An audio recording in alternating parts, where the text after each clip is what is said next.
Hi guys, what's up? I'm Mary Richardson, Rapid Transformational Therapy Practitioner. In this video, I'm going to answer the question, what's the difference between an anxiety attack and a panic attack? For those of you who don't know me, I'm Mary Richardson. I help people get unstuck, whether it's with self-doubt or anxiety, so that you can move forward in your life. Maybe it's healing from a toxic narcissistic relationship, or just overcoming the anxiety that has kept you repeating the same patterns and not moving forward with achieving your dreams. In this video, let's jump in. Anxiety attack versus panic attack. What's the difference? Sometimes the terms are used interchangeably, more because I believe people don't know the difference. First of all, anxiety attack is often excessive fear or worry. It's the anticipation of an event, something that an event, an experience, or a maybe you have to do a presentation, or just thinking of going back to school or an event that makes you worry. Also, anxiety is very typical of worrying about what's in the past. So if you have anxiety, if you look at your own anxiety and what you're thinking at that moment, when it gets really bad, you're either worrying about something in the past that has already happened, or you're worried about something in the future, but you're often not grounded in the present. So anxiety attack can be distress, restlessness, fear, fear of that negative thing that happened in the past happening in the future. And if you dwell on those thoughts, and often they can feel like you're obsessing about these thoughts. You're obsessing about what happened in the past, and it can actually trigger in the body as if you're reliving it, literally.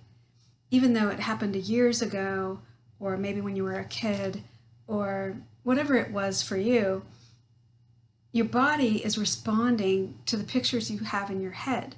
So your body literally doesn't know if it's actually happening or if you're just thinking about the past.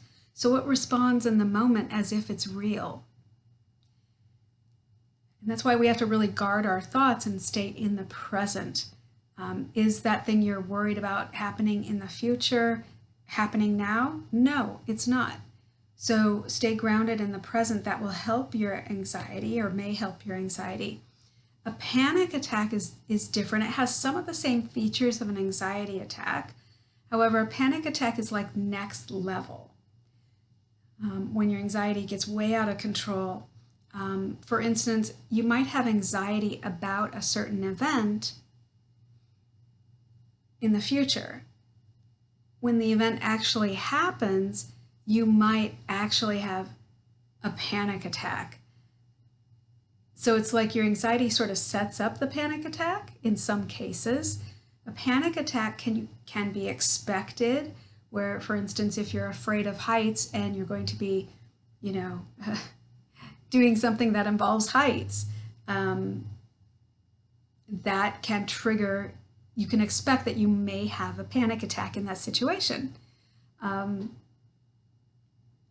A panic attack can also be unexpected. For instance, you might not know why it happens at night as you're going to bed, when you should be relaxing, winding down. You might find that you're in the full panic attack. What happens also is, to make a panic attack worse, we fear being alone, no one's there, where if it happens during the day, often we're around people, we're outside, we're in a building, somewhere where someone could come to our help, to our aid if we needed it. But sometimes at night we may feel even more isolated, and fear that help wouldn't be there. Help is as near as your phone, all right? So if you're in the middle of a panic attack, it's really important to try to stay grounded and get control of your thoughts. What you're panicked about, is it happening? You have to look around you. No, I'm in bed. No, I'm at home. No, it's nighttime. I'm not giving that speech now. Or whatever it is. A panic attack, though, can come out of the blue and just sort of overcome you. And often what happens is people are afraid of, if it may have happened once, and then people are afraid of that happening over and over again and surprising them. And it's very scary to have that happen. So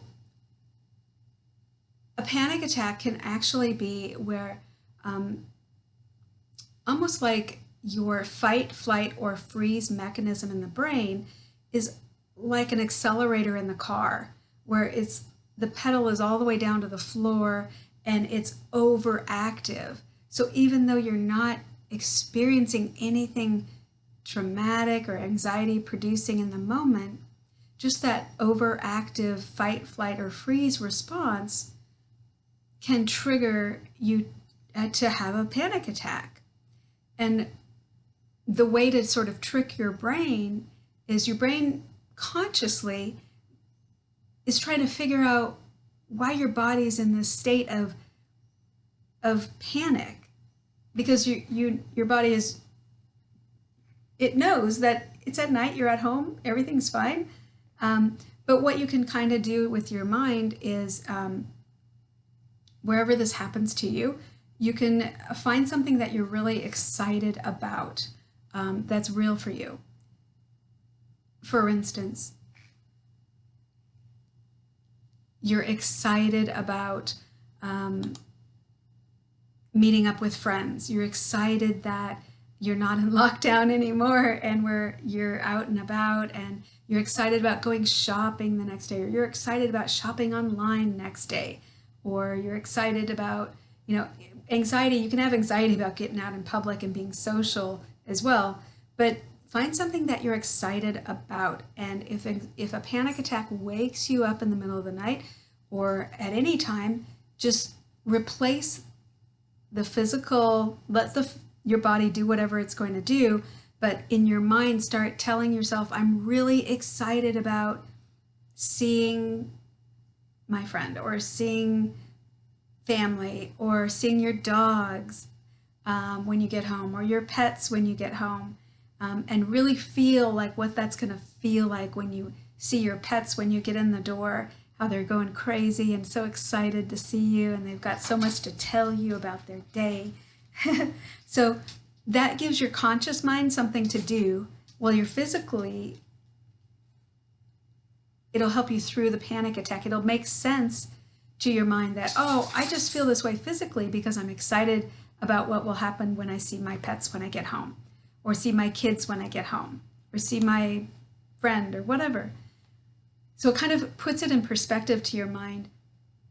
And often what happens is it's that overactive fight, flight, or fight, flight, or freeze mechanism that's in overdrive. It's just the accelerator's on the ground, and it's acting like you're being chased by a bear, but clearly you're not.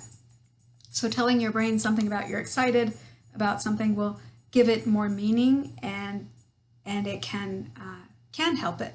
You can also, that will help in the moment, hopefully, that may help in the moment. Staying grounded, grabbing something cold, an ice cube, may help as well to stay grounded in the present, where you are forced to be in the here and now. Panic attacks can also include DPDR, depersonalization, derealization, where you feel detached from your body. You feel like you're hovering outside your body, like you're not real, like the world is between you and a glass, where the rest of the earth and the world is outside this glass and you're separated from the earth. That's derealization. So a panic attack can include those features as well. And all of that can be really scary if you're not knowledgeable about what's happening. But if you do know what DPDR is, depersonalization, you might feel out of body, and it happens, it's a little less scary. If a panic attack wakes you up, just telling your mind, oh, I'm just reacting because I'm so excited about coming home and seeing my dogs when I get home from work, or whatever, or taking your dogs for a walk, whatever it is, that may help as well. An anxiety attack is often, I think it's more compulsive, and it feels like the worry thoughts, the what if thoughts, you're almost obsessed with them. And then you can be obsessed with the physical responses, checking your heart rate, checking your blood pressure. And this is not a replacement for seeing a medical doctor. Obviously, if it's wise to always be checked out by a doctor if that's what you think you need to do. My point is, if you know you have anxiety and you know that you are always, checking your blood pressure, checking your heart rate, you may be obsessing about the symptoms of anxiety, what you feel like in the moment with anxiety. I challenge you, though, to get to the root cause of the anxiety, of the panic attacks. You can definitely get to the root cause. It's a little bit like peeling away an onion. There's a fast way and a slow way. So what I do, we can get to the root cause fairly quickly, untangle it, and then you can understand why, how, when, where you ever started getting anxiety and why it got worse and why the panic attacks are there. If they're there trying to protect you or from a real or anticipated event. So getting to the root cause is always the long-term, well, not always, but it can be a long-term solution. So the difference between anxiety attack and panic attacks, you might have a fear of dying, losing control, a sense of detachment from your body, DPDR. You might experience, with an anxiety attack, you might be anticipating an event or worried about something that happened in the past, feeling distressed and restless. You can also experience fear, but it's usually from the past or the future, anticipating the future. A panic attack can come out of nowhere, or it might be expected. For instance, if you have a fear of mountain climbing and then you go mountain climbing, it is kind of expected that you might have a panic attack. But it can also be unexpected, waking you up at night. So the idea is to stay grounded and in the moment. That may help you in both cases. Grab something cold, deep breathing. Also, yoga is good to keep you, what does that do? Keeps you in the moment, in the present moment. Because of all the twists that you do with yoga and all the bending and moving, you have to really be present. You can't really be floating off in another, worried about the future, because the moves are a little complicated sometimes. You have to focus on what you're doing. So that's why yoga may help you as well. As always, see a doctor if you're concerned about that. About anxiety attacks or panic attacks, or your health as well. I'm Mary Richardson. I help people to get unstuck. See you in the next video.